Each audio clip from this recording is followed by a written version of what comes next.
They call him Mr. Jordan in Chicago. The standing ovation for Michael Jordan from North Carolina, the number 3 pick in the NBA draft. You know, a lot of pressure has been brought to bear on this young man's shoulder. He is in a very awkward position. As we said, we know he must be excited, but the position that they're putting this kid in here, building up everything on this team around him is going to be something that only a Michael Jordan probably can own up to.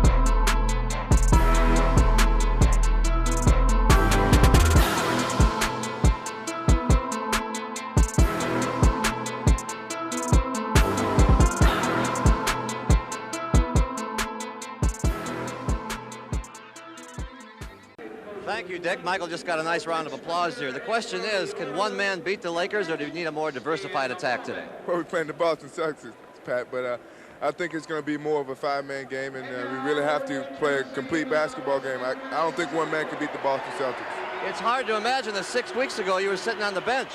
Yes, it is. It's very hard for me to imagine. I'm very happy I'm playing now, and I'm very happy that I can contribute to the team.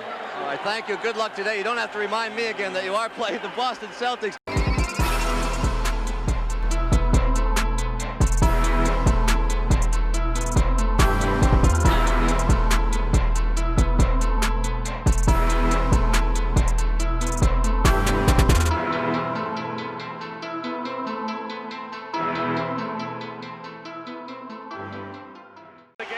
Michael Jordan with an all-time record 63 points in a single playoff game.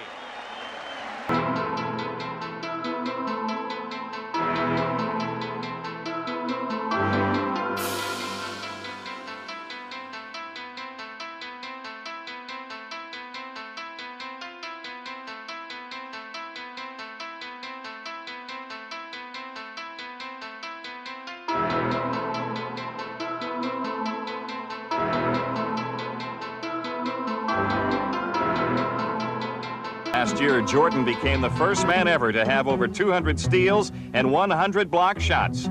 This year, he did it again. At first, I observe how he handles the ball. If he has great handle with the ball, then it's going to be more difficult for me to steal the ball from him. But if he doesn't, then there's different ways. You know, I can trick him one way and reach around him, or, you know, just go straight at him and go for the steal.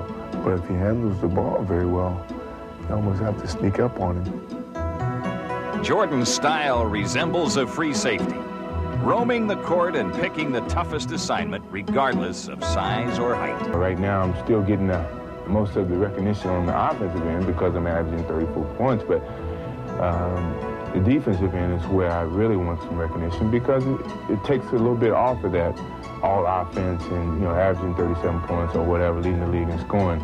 That's an image that I don't want to project, that I just shoot and I just score and I'm just an offensive player. That's something that I don't want to be remembered as. Hi, I'm Craig Sager. This is the Edge NBA Most Valuable Player Trophy, and the rightful owner will be here to accept it. That's upcoming on the Prudential Halftime Report. On behalf of S.C. Johnson & Son, makers of Edge Gel, I'd like to congratulate you on winning the 1988 Edge NBA Most Valuable Player Award. What's missing from the Bulls that will get you up to the next level? I think our primary goal is to get another score because I think that most teams play against us really feel they have to stop me to stop the Chicago Bulls. And once we feel that we can get another scorer who can take up that leadership and that scoring, I think it's going to make us a much better team.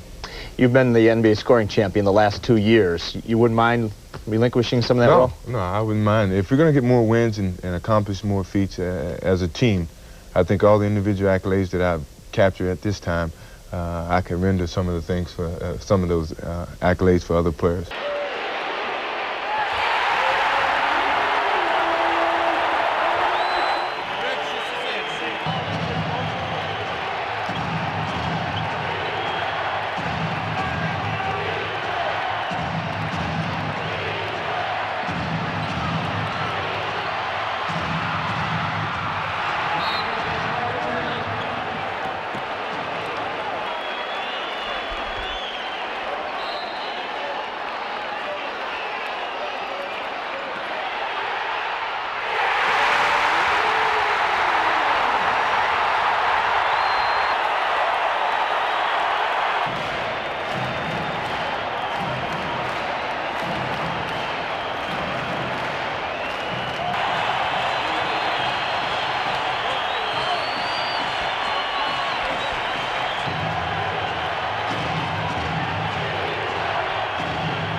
Interpretation of the Jordan rules are this. There are 3 areas on the floor the Pistons need to be concerned about. He's sensational when he dribbles to his right. He's only great when he goes left. They will force him left as much as possible from the top of the circle area.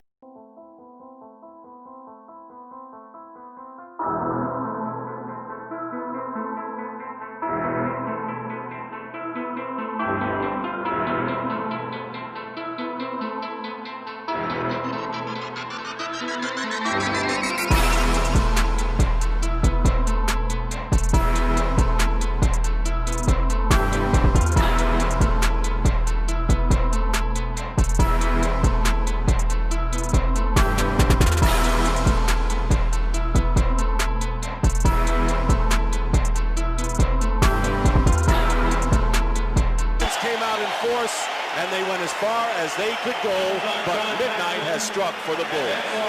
There's Thomas and Jordan with congratulations as Paxson fouls out. What can you say about Michael Jordan and what he has become in this league, Hubie?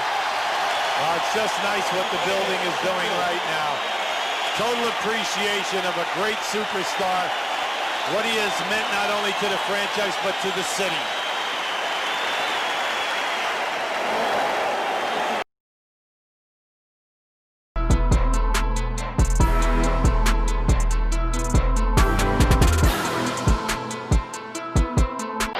Still didn't bridge that gap. This stifling Detroit Piston defense holds the Chicago Bulls to 28 of 90, 31%. But Michael Jordan had 31, and he's with Pat O'Brien. Right. Vern, Michael Jordan here in the midst of the celebration. What are you saying to the other players, Mike?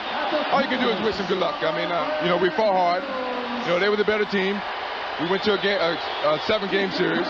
What more can we ask for? We want to be where they are, but we still got to wait our turn. We're still trying to improve our team. They were the better team, and they played better today. What's your emotion now, Michael? Sadness, frustration? Sadly, I'm disappointed, because I wanted to go further. But I got to accept the season that we played. We had a good season. We got this far. We got to look forward to next season. That's the only thing we can do. Gave it a hell of a run. Thank you.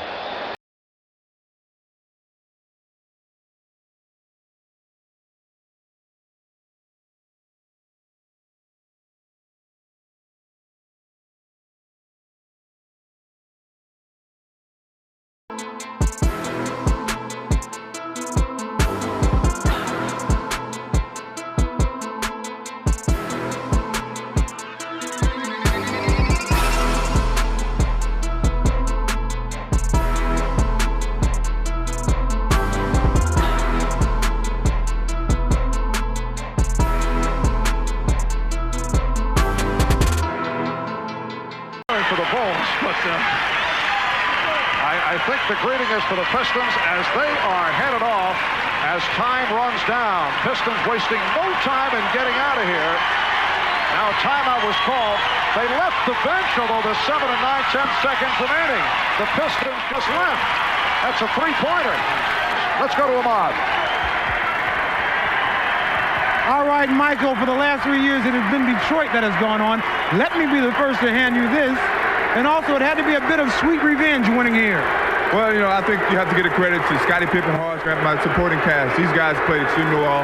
I think for the city of Chicago and for the organization, this is a big step for us. And, we can only go and move up. Right now, we're looking forward to the finals and trying to do our best.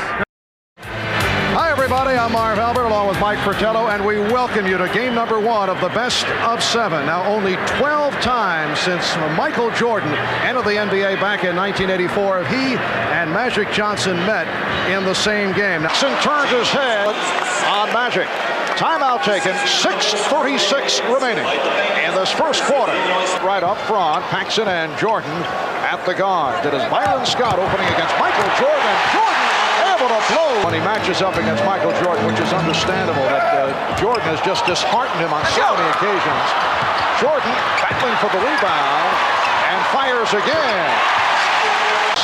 And back come the Bulls. They're down by 3. Pippen for Jordan.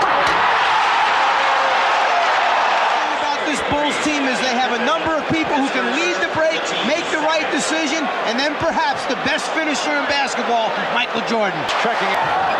Pippen must get it, and he does. And here is Jordan. 3 seconds remaining, and let's see what the Laker lead. The guy who takes it out so he doesn't get a chance to see on the long pass. 2-point Laker lead. Cartwright will toss it in. Here's Pippen from center court. He fires it, and he hit the back of the rim. And that is it. The Los Angeles Lakers steal game 1. And then some. A spectacular move by Michael Jordan. That's 13 consecutive field goals. Cliff threw it back to me, and I saw a clear lane to the basket, so I was going to dunk the ball. I exposed the ball, but then I saw long arm Sam Perkins there, and it was just instincts to change it. I changed it to my left hand and was able to get it off. When he came down the lane, he just, went one way, put it in one hand, floated about a 5 more yards, said, well, I don't know, and then he went off against the glass. So it was his game tonight. He really took it over in the second half. The only thing is, no matter if you get beat by 1 or 20, it's still 1-1.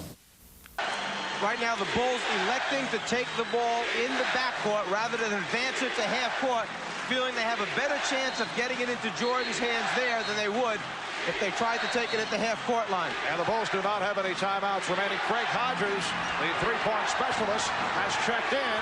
Here's Jordan on the pull-up. Yes! And the game is tied at 92 with 3 and 4-10.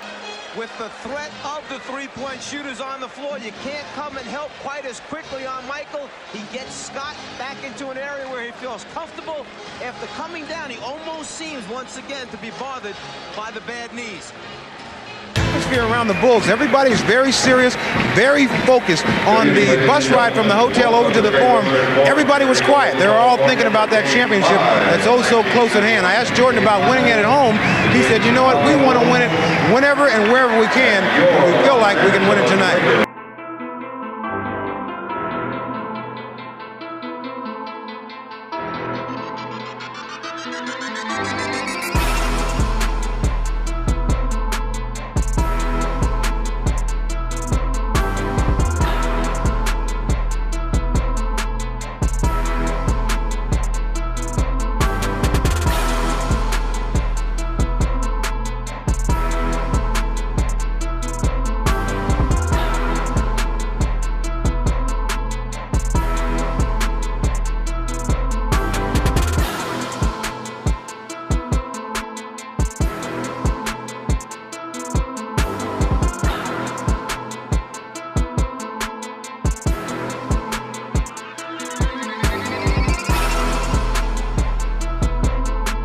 Michael Jordan has answered a couple of questions. There have been doubters over the years whether a team led by Jordan could win a championship, and it is so rare for a team that has a scoring champion to go the distance. Anyone who ever questioned whether Michael Jordan was willing to give up and sacrifice for a championship was completely wrong. It was a case that Jordan is such a great winner, such a great competitor, and wanted so badly. In the early stages, he took maybe too much upon himself, but only trying to win because he knew the supporting cast had not developed yet. But once they stepped up their level of play, the Pippen moving to a new level, Cartwright doing the job in the middle, Paxson knocking out the open shots, and then Grant blossoming into the player he did, then Jordan was willing to spread the wealth around. And the Bulls have learned their lessons well. They've grown up. They win a championship. The celebration has begun in the Chicago locker room, and they are celebrating in Chicago as the Bulls take the Lakers in 5. I'm going to try and go down into the crowd and get to Michael Jordan. Guys, excuse me. Let me get through here.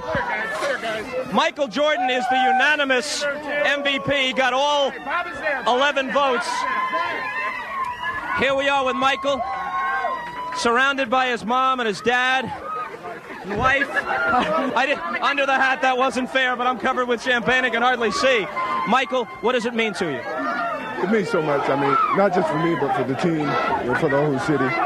It's been a 7-year struggle. I mean, when I first got into Chicago, we started at the bottom, and every year we just worked harder and harder until we got to it. And, you know, it's so gratifying. You know, I'm appreciated so long in my life, you know, for my family, for my kids, everything. It's the most proud day I've ever had. We read that when they broached the subject of the I'm going to Disney World commercial to you, you said only if all my teammates are involved. Yeah, I wanted that to happen, for them. They deserve it. Whatever I get, whatever financial situation I get from that, I'm gonna spread it amongst the team. I didn't want it. I want the team to have it. I want everybody to prosper from this whole event. It took a team to get to this point. Is there a sense of completeness and fulfillment for you now that might not have been there for all your other achievements before? Well, I wanted to get here. If I never got here, I would never have been disappointed about my career. But it caps it off. It means a lot to me. It means a lot to the city. I'm just happy that I was able to be a part of history in the city of Chicago. Is there a feeling of a passing of the torch, Magic Johnson, to you? And did you have any words with him toward the end of the game?